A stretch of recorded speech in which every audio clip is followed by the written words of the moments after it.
Olá, meu nome é Luzana Pedreira, sou professora de Língua Portuguesa e Redação. Nós vamos começar uma discussão de questões de língua portuguesa voltadas para concurso público, pensando diversas bancas, diversas instituições organizadoras de provas, tá certo? Nesse momento nós vamos pensar questões de acentuação gráfica, de ortografia, de tipologias textuais e até de interpretação de texto. Ou seja, a primeira parte que normalmente aparece em todo o edital de concurso público. Pensando nessa lógica, nós vamos olhar essa primeira questão. O que a gente tem lá? A palavra tecnológicos recebe acento gráfico de acordo com as regras da norma padrão da língua portuguesa.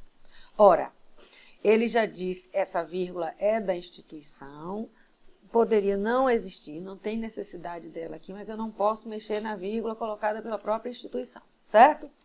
Um outro detalhe vá se habituando logo a isso aqui. Quando uma questão lhe diz norma padrão, o que é que ela deseja? Ela deseja o que há de mais próximo, ou melhor, o que há de rigor dentro do que a gramática estabelece como adequado e correto. Então, isso aqui é normativa pura e simples, ou seja, a gramática normativa estabelece uma regra. Esta questão exige que você faça de acordo com a regra da gramática normativa, tá? Há possibilidade de variações, mas quando a questão lhe diz norma padrão, eu não tenho como ter variações. Às vezes, algumas bancas, no lugar de norma padrão, usam norma culta, como se fossem termos sinônimos. Para as bancas examinadoras, normalmente são usados como sinônimos, mas a norma padrão é o rigor da norma mais, próximo do que está escrito na gramática como norma, como regra. A norma culta, ela teria uma flexibilização maior, ou seja, é a norma utilizada pelas pessoas cultas. Nem sempre as pessoas ditas cultas usam o rigor da normativa. Então, isso aqui é gramática pura e simples, gramática normativa da língua portuguesa. Gramática estabelecendo normas, tá? Dei um apanhado que isso vai aparecer em todos os momentos que você tiver questão. Então, agora vamos lá. A palavra tecnológicos recebe acento gráfico de acordo com as regras da norma padrão da língua portuguesa. O grupo em que todas as palavras, devem ser acentuadas pela mesma regra Ora, qual é a regra de tecnológicos? Tecnológicos têm acento gráfico por ser uma proparoxítona. Todas as proparoxítonas são acentuadas. Então, nós temos de olhar abaixo. Em quais letras nós temos palavras proparoxítonas? Fácil é paroxítona, orgânico serve, vítima serve, mas a letra A já foi embora, não é? Satélites é proparoxítona, altíssimos também, vítimas também. Então, esta é a nossa resposta, é a resposta da nossa questão. Fotossíntese serve, atraídos não serve, é um hiato. Domínio tem duas possibilidades de classificação. Paroxítona em ditongo crescente ou proparoxítona aparente, como está estabelecido pelo novo acordo. Saúde, hiato, já vai embora. Possível, paroxítona em L. Biológico seria proparoxítona. Vulneráveis, paroxítona. Luminárias, duas regras para ela. Uma delas é aparente. Incontestável, paroxítona em L. Então, confirmada, nossa resposta na letra B. Ou seja, todas as palavras da letra B são, tal qual, tecnológicos, proparoxítona. Certo? Questão de número 2. A palavra em destaque está grafada corretamente em... Bom, eu tenho aqui o processo, que está um horror, não é? Lá vem outra aqui, um outro horror. Aqui, a palavra destacada era inspeção.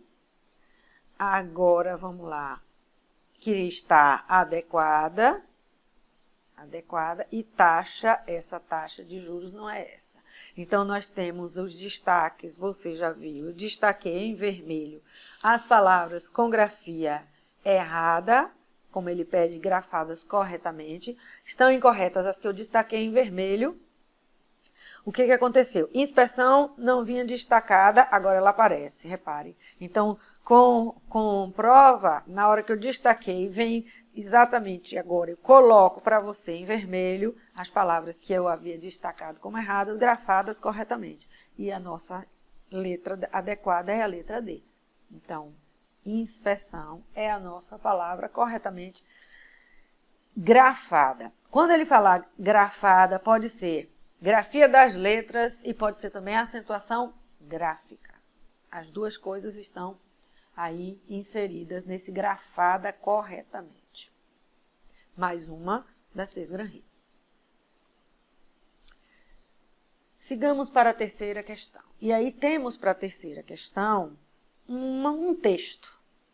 Um texto publicitário. É assim que a gente já olha para ele. Repare que ele tem imagens e tem palavras. Então, eu posso afirmar que este texto ele é montado com linguagem. Que linguagem? Linguagem verbal e linguagem não verbal. O que é a linguagem? Que linguagem ficou feia ali? Peraí. Linguagem verbal e linguagem não verbal. O que é a linguagem... Meu dedo fica melhor. O que é a linguagem verbal? É a utilização da palavra para a comunicação. O que é a linguagem não verbal? É a utilização de não palavras, ou seja, de desenhos, de cores, de mímica, de expressão fisionômica, ou seja, eu me comunico sem a presença da palavra. Aí ó, eu faço isso, ó. Então, você já entendeu sem precisar dizer nada, tá? O texto vai trabalhar com algumas imagens e com palavras. Bom, olhei para o texto, mas não posso fazer nada antes de olhar os nossos itens, as nossas questões. E aí, quando eu vejo as questões, eu tenho lá, são itens acerca das propriedades linguísticas do texto precedente, propriedades linguísticas, né, aspectos da linguagem do texto precedente. Julgue os itens subsequentes. Outra coisa de que a gente tem que falar, porque nós precisamos nos habituar. Toda vez que ele me disser julgue os itens, ele está lhe dizendo coloque certo ou errado, verdadeiro ou falso. Como isso é uma questão de CESP, você vai trabalhar com certo e errado, tá? Então, a questão poderá ser certa ou a questão poderá ser errada. Isso é que é julgar item. Diferente de assinale, marque. Assinale, marque, eu tenho 4 ou 5 opções, não é? 4 ou 5 itens. Nesse não, tenho certo ou errado. No que tange às propriedades linguísticas, posso pegar a interpretação do texto, posso pegar aspectos gramaticais do texto, vocabulário do texto e lá vou. No trecho, tentar subornar o guarda para evitar multas, a oração para evitar multas expressa a causa, o motivo que leva alguém a cometer suborno. Pronto, ele está me dizendo que esta oração... Aí lembre o que é uma oração. Oração é uma estrutura que é construída, ou seja, é uma expressão, é um enunciado construído em torno de um verbo. Então, evitar é um verbo, portanto, para evitar multas é uma oração. Ele está me dizendo que esta oração expressa causa. Normalmente, esse para não expressa causa. Normalmente, este para, ele dá, a preposição para, normalmente ela lhe dá opinião, ela veicula uma opinião, tá? Então, ela veicula uma opinião, ela veicula uma direção, ela veicula uma finalidade. Normalmente, é isso que nós temos para a palavra para. E vou lá só para... tentar subornar guarda para evitar multas é finalidade, não é? Voltei para o texto para evitar multas. E observe que eu voltei ao texto sem precisar ir de novo ao meu texto original. Por que eu não precisei ir de novo ao texto original? Porque o item me deu todo o trecho de que eu preciso. Então, tentar subornar o guarda com a finalidade, com a intenção de evitar multas, ou seja, isso é finalidade e não causa. Então, a palavra para veicula uma ideia de finalidade. Isso é semântica do texto. Logo, diante disso, nosso item está errado. Por quê? Porque ele disse causa. Vejamos o próximo item. 4, do mesmo texto, com a mesma estrutura, propriedades linguísticas. O texto apresentado combina elementos das tipologias expositiva e injuntiva. Bom, 5 são as tipologias textuais. O texto pode ser narrativo, quando ele conta um fato, descritivo, quando ele caracteriza um objeto, um ambiente, uma personagem. O texto pode ser argumentativo, quando ele discute uma ideia e quer convencer o outro, dá uma opinião. O texto pode ser expositivo, quando ele informa, tá? Quando ele dá características, mas não características físicas ou psicológicas, que é coisa de descritivo, mas sim características no que tange a informações a respeito de alguma ideia. E o texto pode ser injuntivo, então narrativo, descritivo, argumentativo, expositivo e injuntivo. Ele atacou expositivo e injuntivo. Diz que as tipologias são essas duas, traz elementos das duas. O que é uma exposição, melhor, uma tipologia injuntiva? Injuntivo é um texto em que se trabalham comandos a serem seguidos. Faça, traga, leve, compre, coisas desse tipo. Tá? Então, se eu mando você fazer, eu peço para que você faça. Isso é um texto chamado de injuntivo. Então, a injunção, ela traz comandos, certo? Injunção traz comandos. Exposição traz informações. Basicamente, é isso aí. Ora, o item me diz que essas duas coisas estão trabalhadas no nosso texto. Então, nós vamos voltar ao nosso texto e vamos olhar se ele traz comandos e informações. O texto é assim: a mudança por um Brasil mais ético começa em cada um de nós. Já começou a falar comigo, não é? Cada um de nós. Bater ponto pelo colega de trabalho. Mas antes eu vou aqui, ó. Maus hábitos cotidianos, muitas vezes, são, na verdade, práticas antiéticas e até ilegais, que devem, sim, ser combatidas. Informação. Maus hábitos cotidianos são práticas antiéticas.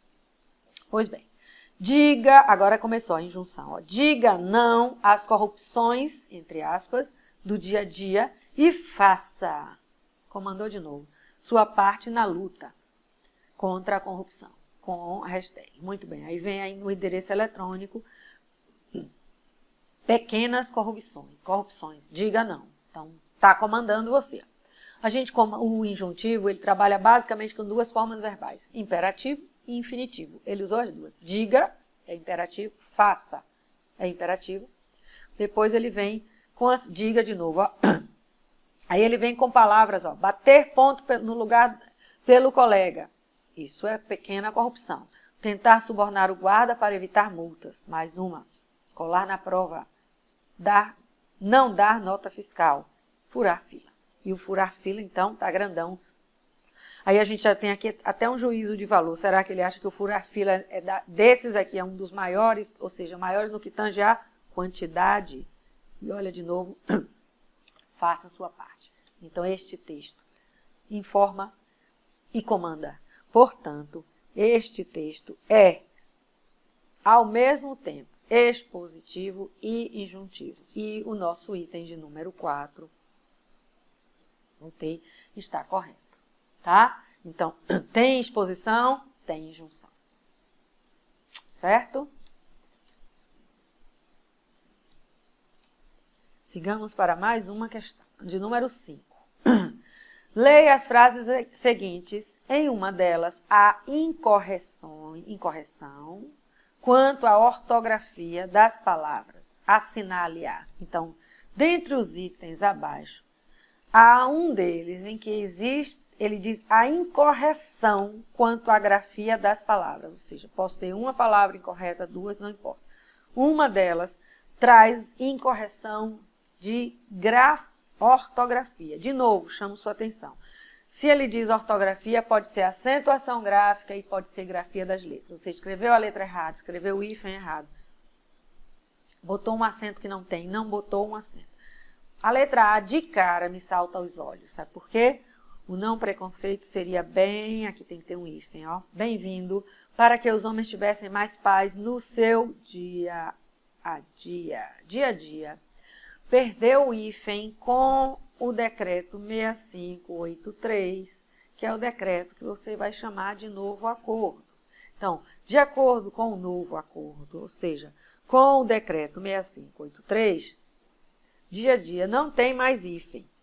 Ora, o decreto entra em vigor na sua forma definitiva em 1º de janeiro de 2016. A nossa questão é de 17, então já é novo acordo mesmo.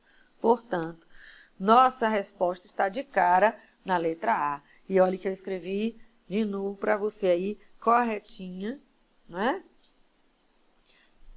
A palavra bem-vindo e também a palavra dia a dia. Bem-vindo tem hífen e dia a dia não tem. As outras todas não tem problema. Arqui-inimigo tem hífen, por quê? A gente vai colocar hífen quando o prefixo termina em vogal e a palavra seguinte começa com a mesma vogal. Então, a gente vai ter hífen nesse momento. Qual seria a palavra que ele quer na letra C? O que é que ele está trabalhando para lhe deixar arraigado? Que é a palavra, talvez, alide, que são palavras que não são tão usuais. Ele pode querer atrapalhá-lo aí.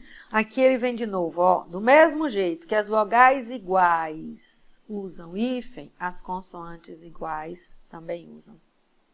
Então, vogais iguais na letra B, consoantes iguais na letra D.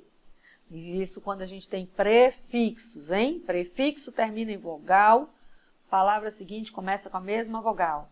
Hífen. Prefixo termina em consoante, palavra seguinte começa com a mesma consoante. Hífen. Certo?